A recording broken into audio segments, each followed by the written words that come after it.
हमारी जीभ पर स्वाद कलिकाएं जो मीठा का ज्ञान कराती है, जीभ के किस भाग पर पाई जाती है? तो इसका आंसर होगा अग्रभाग में। हमारी जीभ पर स्वाद कलिकाएं जो नमकीन का ज्ञान कराती है, जीभ के किस भाग में पाई जाती है? तो मध्य भाग में। हमारी जीभ पर स्वाद कलिकाएं जो खट्टे का ज्ञान कराती है, जीभ के किस भाग में पाई जाती है? तो पार्श्व भाग में। कोशिका की खोज किसने की? तो रॉबर्ट हुक ने 1665 ईस्वी में। टाइफाइड के जीवाणु की खोज किसने की? तो रो वर्थ ने।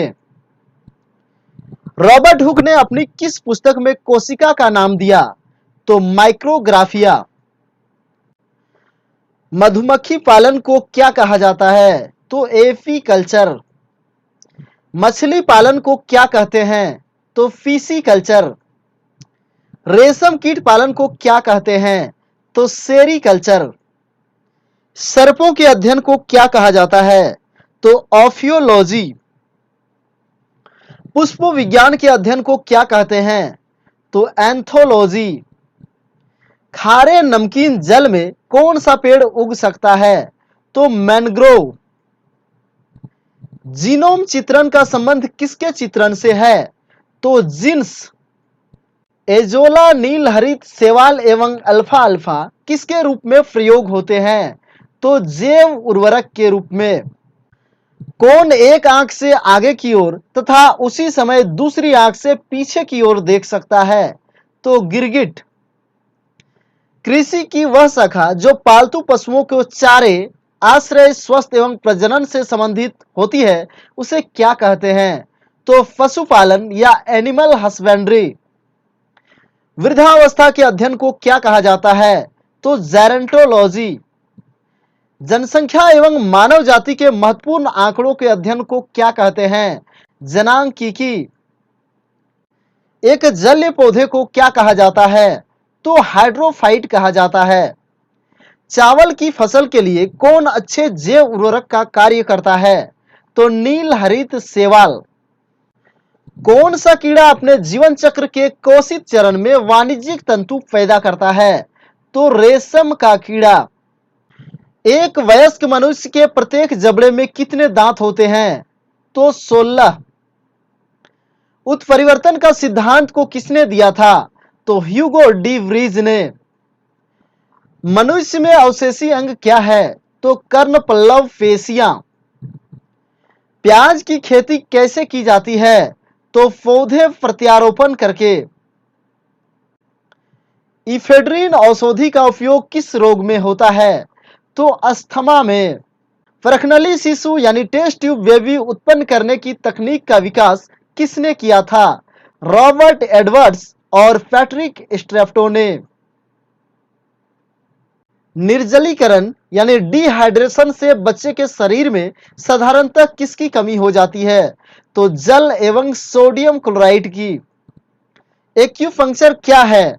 तो दर्द से शरीर को राहत दिलाने का एक तकनीक। एक्यूपंक्चर विधि का आविष्कार कहां हुआ था? तो चीन में। अंधेरे कमरे में वस्तु क्यों नहीं दिखाई देती है? तो वस्तु से टकराकर प्रकाश का परावर्तन नहीं हो पाता है। विषुवत रेखा पर किसी वस्तु का भार होगा तो न्यूनतम होगा। क्लोरोफ्लोरोकार्बन को किस नाम से जाना जाता है? तो फ्रेयॉन के नाम से। एकमात्र अम्ल जो स्वर्ण को घोलता है, एक्वारेजिया या अम्लराज कहा जाता है। आधुनिक परमाणु सिद्धांत का प्रणेता किसे माना जाता है? तो जॉन डाल्टन को। सेब को दांतों से काटने के लिए किस प्रकार के दांतों का उपयोग होता है? तो कृंतक यानी सामने वाले दांत जो है कृंतक कहलाते हैं।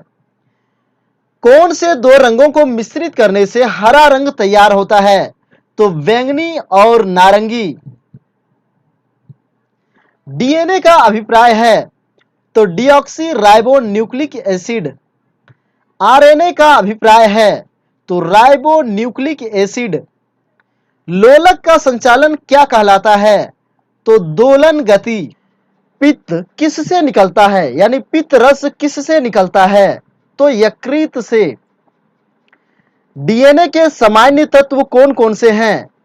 तो नाइट्रोजनी बेस, फॉस्फेट और शुगर, ये जो है डीएनए के सामान्य तत्व हैं, यानी डीएनए में पाए जाते हैं। किसी स्वच्छ तालाब का पानी इतना गहरा प्रतीत नहीं होता जितना कि वास्तव में गहरा होता है। क्योंकि तो विरल माध्यम से सघन माध्यम में प्रकाश किरणों के अपवर्तन के कारण शरीर संरचना के किस वर्गीकरण में लॉबस्टर संबंध होता है? तो क्रस्टेशियंस। एक लिफ्ट में एक तराजू के दोनों पलड़ों पर बराबर भार के पत्थर पड़े हुए हैं। लिफ्ट के चालू होने पर क्या प्रभाव पड़ेगा?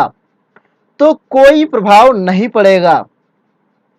एक वाच ग्लास में आयोडीन का विलयन रखा हुआ है। इसके अंदर आलू का एक टुकड़ा काटकर रख दिया जाता है। आलू के टुकड़े का रंग कैसा होगा?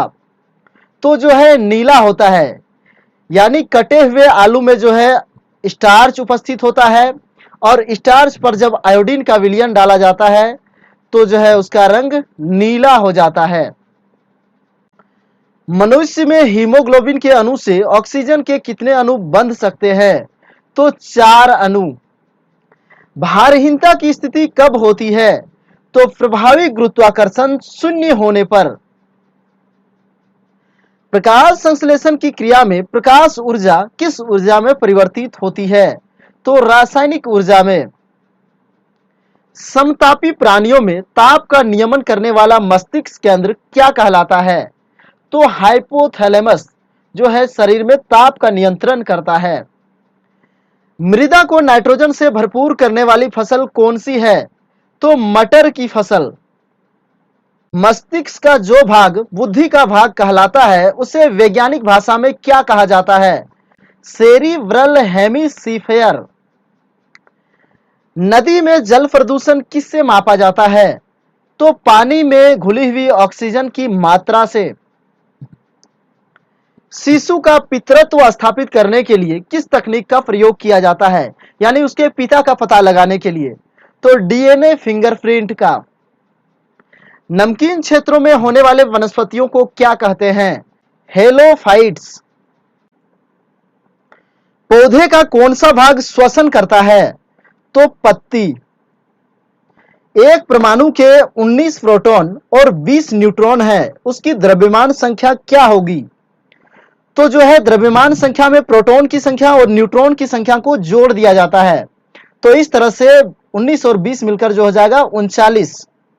सिंकोना पौधे के छाल से क्या प्राप्त की जाती है? तो कुनैन प्राप्त किया जाता है। बीज के अंकुरण में क्या महत्वपूर्ण होता है? तो हवा, नमी एवं उपयुक्त ताप। ईस्ट और मशरूम क्या होते हैं? तो ये जो है फंजाई होते हैं, यानी फंगस होते हैं, फफूंद होते हैं। कीटों के वैज्ञानिक अध्ययन को क्या कहा जाता है? तो एंटोमोलॉजी कहा जाता है। फल विज्ञान के अध्ययन को क्या कहा जाता है? तो फोमोलॉजी। पुष्प विज्ञान के अध्ययन को क्या कहते हैं? तो फ्लोरिकल्चर। और सब्जी विज्ञान के अध्ययन को क्या कहा जाता है? तो ओलेरीकल्चर कहा जाता है। आंख का वह भाग जिसमें वर्णक होल होता है तथा जो किसी व्यक्ति की आंख का रंग निर्धारित करता है उसे क्या कहते हैं? तो जो है उसे आइरिस कहा जाता है। अमोनिया को नाइट्रेट में बदलने के लिए कौन महत्वपूर्ण भूमिका निभाता है? तो नाइट्रोमोनास। किसी वाहन का गति मापक यंत्र क्या बताता है? तो वाहन की तात्क्षणिक चाल को। कौन सा जीवधारी पौधे और जंतु के बीच कड़ी के रूप में समझा जाता है? तो युगलिना को जो है पौधे एवं जंतु के बीच की कड़ी कहा जाता है। किसी समतल दर्पण का आपतित किरण 60 डिग्री का कोण बनाती है, तो परावर्तन कोण क्या होगा? तो जितना आपतन कोण होता है उतना ही परावर्तन कोण होता है, तो हो जाएगा 60 डिग्री। पदार्थ की वह अवस्था जहां निश्चित आकृति और निश्चित आयतन होता है उसे क्या कहा जाता है? तो निश्चित आकृति और निश्चित आयतन जहां होता है उसे ठोस कहा जाता है। पदार्थ की वह अवस्था जहां अनिश्चित आकृति और निश्चित आयतन होता है उसे क्या कहा जाता है? तो उसे द्रव कहा जाता है। पदार्थ की वह अवस्था जहां अनिश्चित आकृति और अनिश्चित आयतन यानी दोनों ही अनिश्चित होता है उसे गैस कहा जाता है। पानी और खड़िया के मिश्रण को किस विधि से पृथक किया जा सकता है? तो अवसादन विधि द्वारा। परमाणु में प्रोटॉन रहते हैं तो नाभिक में जंग किसका उदाहरण है? तो जंग एक यौगिक होता है। एक आदमी 10 मीटर से अधिक दूरी की वस्तु को स्पष्ट नहीं देख सकता है, वह किस दृष्टि दोष से पीड़ित है? तो निकट दृष्टि दोष या उसे मायोपिया भी कहा जाता है। फ्यूज वायर का कार्य क्या होता है? प्रबल धारा आने पर पिघलकर विद्युत परिपथ को भंग कर देना। अत्यधिक शीत ऋतु में पहाड़ों पर पानी के पाइपलाइनें फट जाती है, इसका क्या कारण है? तो पाइप में पानी जमने पर जो है वो फैल जाता है और इस कारण से वो फट जाता है। धातुएं सामान्यतः विद्युत के सुचालक होती है, फिर भी विद्युत चालकता की दृष्टि से सबसे अधिक सुचालक किसे माना जाता है? तो सिल्वर को यानी चांदी को। स्टेथोस्कोप का आविष्कार किसने किया? तो लेनी ने।